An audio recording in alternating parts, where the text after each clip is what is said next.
Salam əziz şagirdlər və valideynlər, hər birinizi xoş gördük kanalımda. Bugün yenə 5-ci sinif Azərbaycan dili DİM test toplusundakı tapşırıqları sizlərlə birlikdə həll etməyə davam edəcəyik. Artıq son bölməmizə 8-ci bölməyə çatdıq. Bölmənin əvvəlində qaydalar var.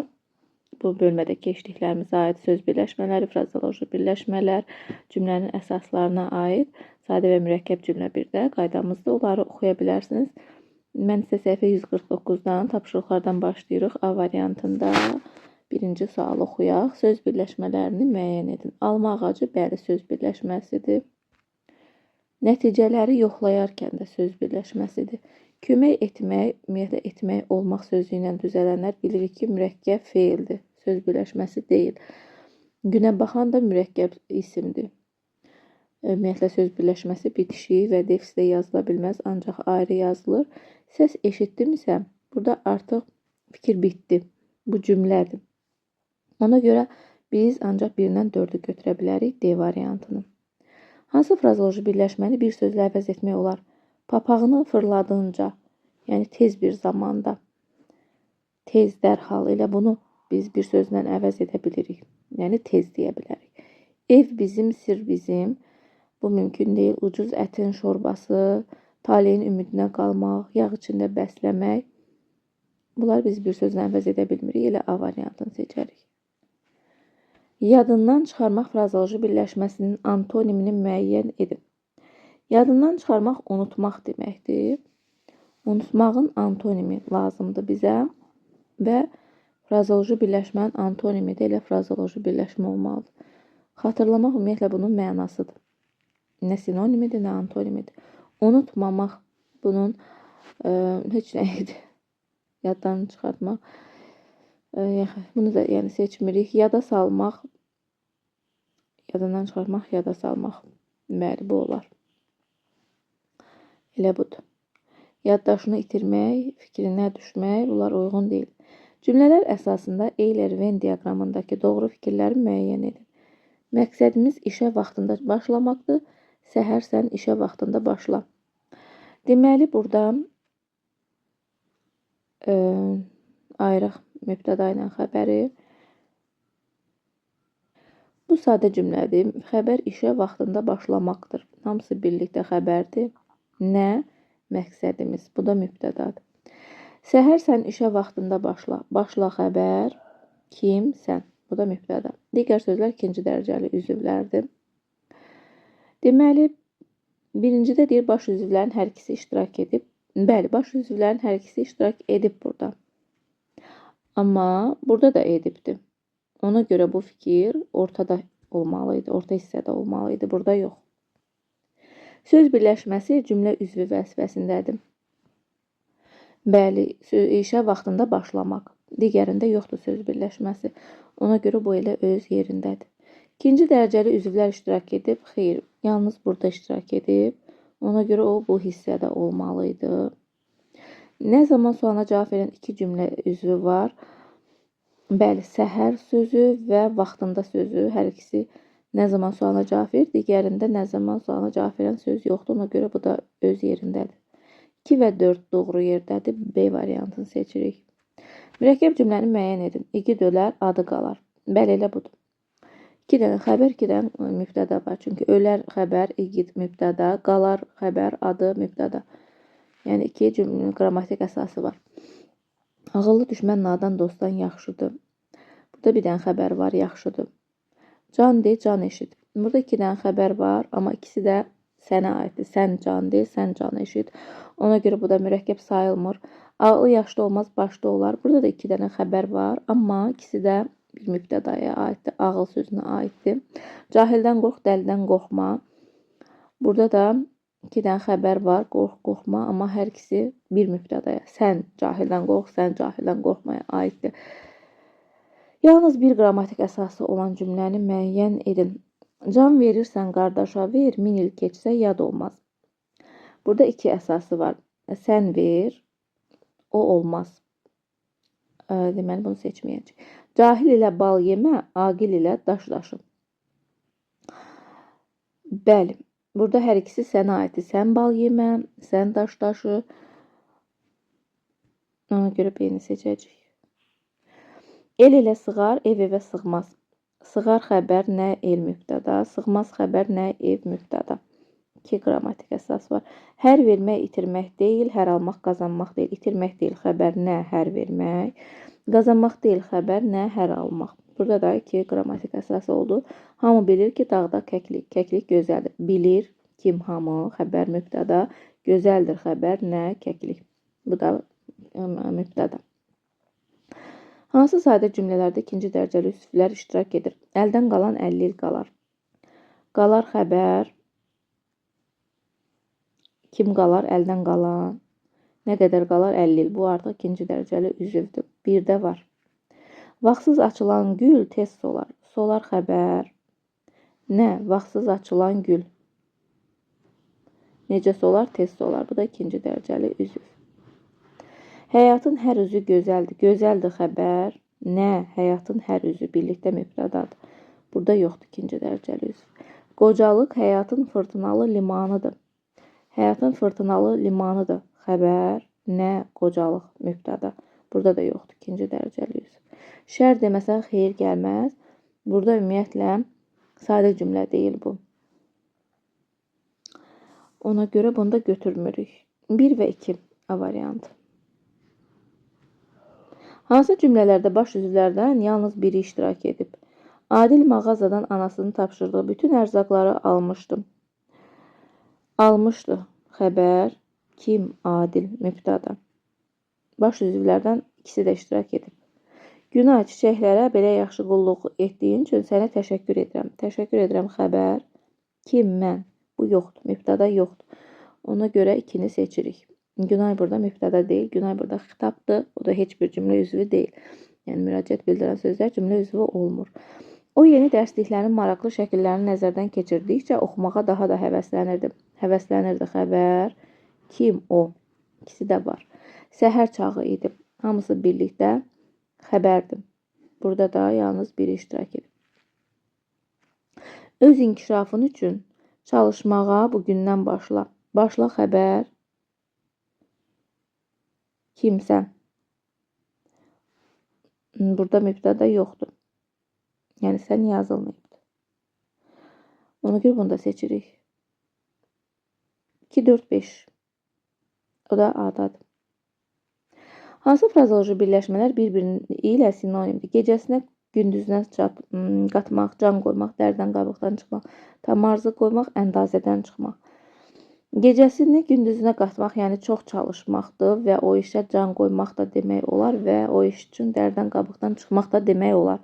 Amma tam arzı qoymaq, əndazədən çıxmaq, bunlar uyğun deyil. 1, 2, 3 B variantı.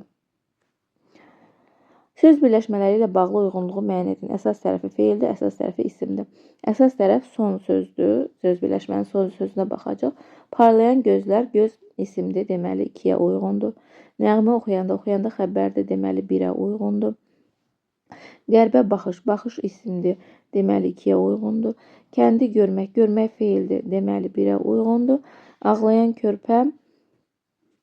körpə isə ümumiyyətlə sifətdir, ona görə heç nəyə uyğunlaşdırmayacaq.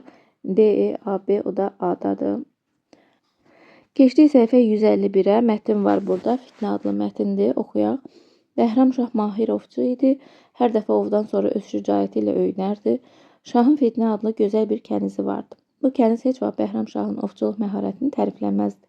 Səbəbini soruşanda deyərdi. Bu ki məharət deyil, vərdişdir. O qədər ov etmisiniz ki, artıq quşu gözündən vurmağa öyrəşmisiniz. Axırda Bəhramşah kənizə qəzəbləndi. Baş sərkərdəni çağırıb əmr etdi ki, Fitnənin boynunu vursun. Sərkərdə baş üstə deyib getdi. Amma yolda fikrini dəyişdi. Öz-özünə dedi. Bəhramşah Fitnənin xətrini çox istəyir. İndi ona qəzəblidir deyə belə hökm verdi. Hirsi soyandan sonra peşman olacaq. Odur ki, sərkərdə kənizi öz evinə gətirdi. Fitnə orada yaşamağa başladı. Sərkərdənin çoxlu mal-qarası var idi. Bir gün naxırdakı inəklərdən biri balaladı. Təpəl, alnına ağ ləkə olan buzov Fitnənin çox xoşuna gəldi. O hər gün buzovun boynuna alıb əzizləyə-əzizləyə yuxarı qaldırır, eyvanda yedizdirir, sonra aşağı düşürürdü. Artıq buzov da Fitnəyə sinişmişdi. O gündən günə böyüyür, kökəlir və ağırlaşırdı. Buzov ağırlaşdıqca sanki Fitnəyə də yeni güc gəlirdi. Sərkərdə kənizin niyyətini başa düşmüşdü. Bir gün o Bəhram şahı evinə qonaq çağırdı. Onlar yeyib içəndən sonra sərkərdə şaha dedi: "İmarətimizdə gözəl bir qız yaşayır. Hər gün yekə bir öküzü boynunda bu eyvana çıxarır. Özü də bir nəfəsə. Heç dincini də almır." Bəhram şah bu sözlərə inanmadı. Hər gün yekə bir öküzü boynunda bu eyvana çıxarır. Özü də bir nəfəsə, heç dincini də almır. Bəhram şah bu sözlərə inanmadı. Sərkərdə qulluqçu ilə Fitnəyə xəbər göndərdi ki, öküzü yuxarı qaldırsın. Fitnə özünə rübənd, qadınlarda üz örtüyü saldı. Öküzü boynuna alıb düz eyvana qaldırdı. Bəhram şah dedi: "Bu sənin güclü olmağından xəbər vermir. Görünür bu öküz balaca olandan sən bu işə vərdiş eləmisən." Fitnə dedi: "Çox qəribədir. Deməli öküzü qaldırmaq vərdişdəndir, amma ov ovlamaq məharətdən." Bunu deyib qız rübəndi üzündən götürdü. Bəhram şah Fitnəni tanıdı və ondan üzr istədi. Sərkərdəyə qiymətli hədiyyələr verdi. Bir müddət sonra isə Bəhram şahla Fitnə ailə qurdular. Nizami Gəncəvinin 7 gözəl poeması əsasında hazırlanıb. Mətnin müəllifinin oxucuya aşılamaq istədiyi əsas fikirdir. Bütün nailiyyətlər vərdiş əsasında yaranır.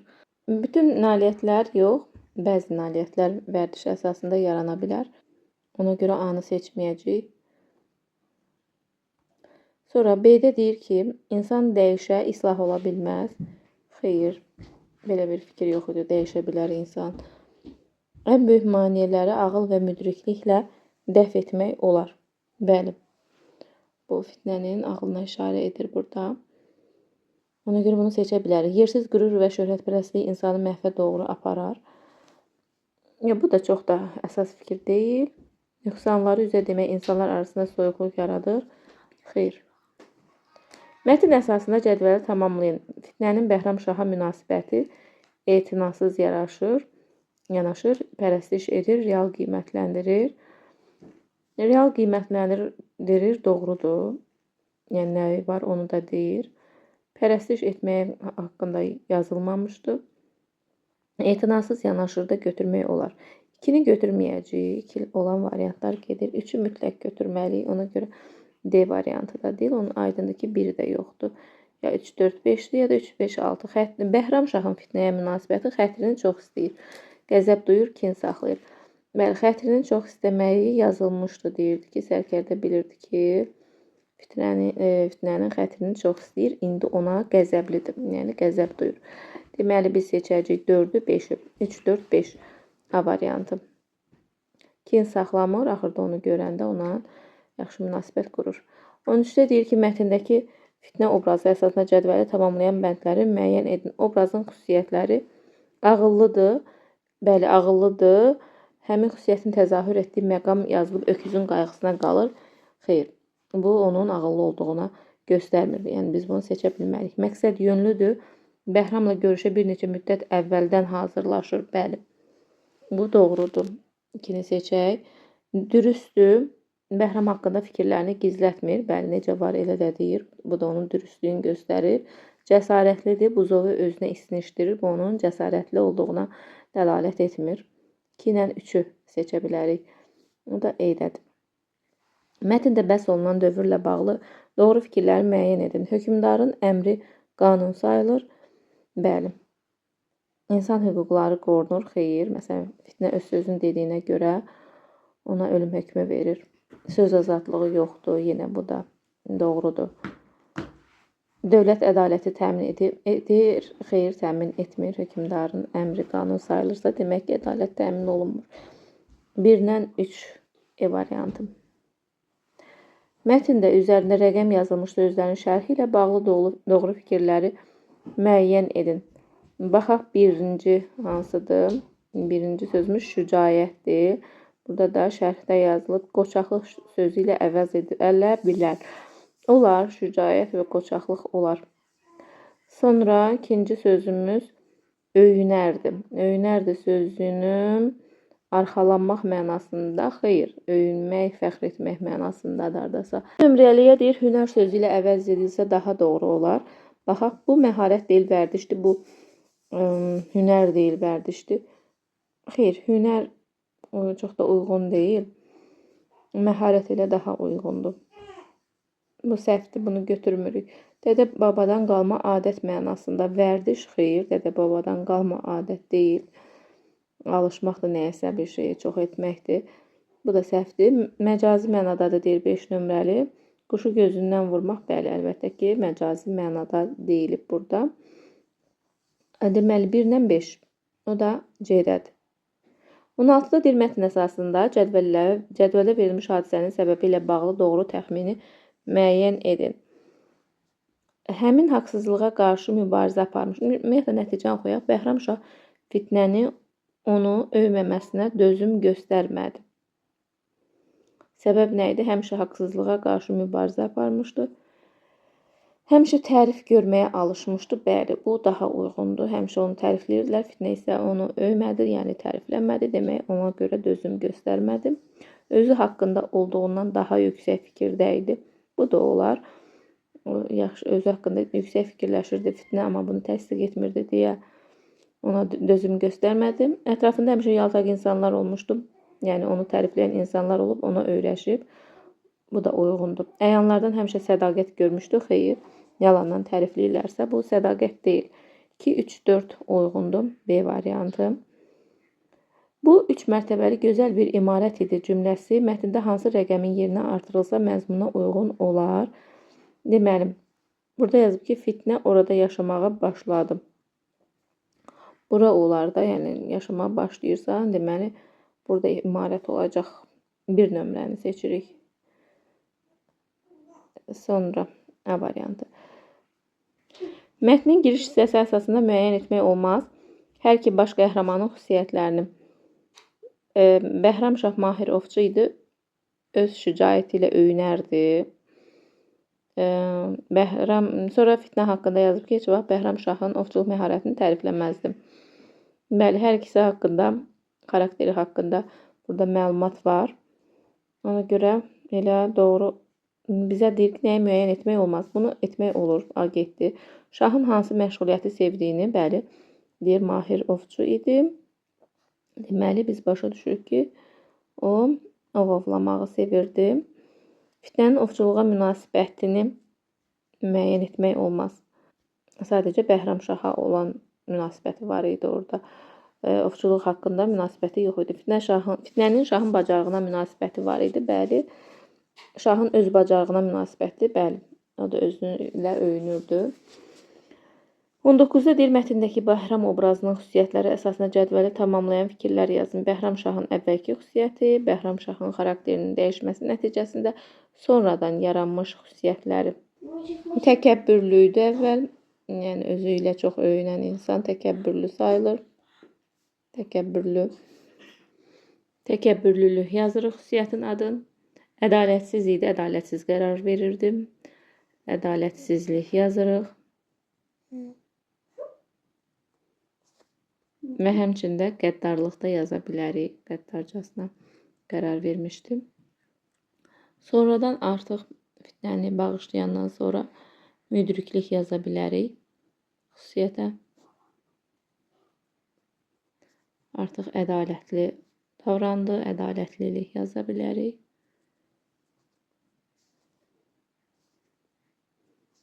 Sadəlik yaza bilərik. 20-də deyir, mətnin kursivlə verilmiş hissəsindəki fikirləri sərkərdənin dilindən xatirə şəklində yazın. Kursivlə verilən hissəni oxuyaq bir daha. Deməli, söhbət buradan gedir. Axırda Bəhram Şah kənizə qəzəbləndi. Baş sərkərdəni çağırıb əmr etdi ki, Fitnənin boynunu vursun. Sərkərdə baş üstə deyib getdi. Amma yolda fikrini dəyişdi. Öz-özünə dedi, Bəhram Şah Fitnənin xətrini çox istəyir. İndi ona qəzəblidir deyə belə hökm verdi. Hirsi soyandan sonra peşman olacaq. Odur ki, sərkərdə kənizi öz evinə gətirdi. Bu hissəni biz sərkərdənin adı ilə yazmalıyıq. Yəni, sərkərdə burada nələr deyə bilər? Nümunə olaraq deyirəm mən onlara tərəf yaxınlaşanda Bəhram Şah çox qəzəbli idi. O, Fitnəni aparıb boynunu vurmağıma əmr etdi. Fitnənin bənizi qorxudan qar kimi ağarmışdı. Mən Bəhram Şahın üzündə qəzəblə yanaşı dərin bir kədər də gördüm. Fitnə ilə yanaşı gedərkən bu kədər gözlərimin önündən getmirdi. Sözsüz şah tezliklə etdiyindən peşman olacaqdı. Ona görə də Fitnəni birbaşa evimə gətirib bir müddət bir əmanət kimi qorumağa qərar verdim.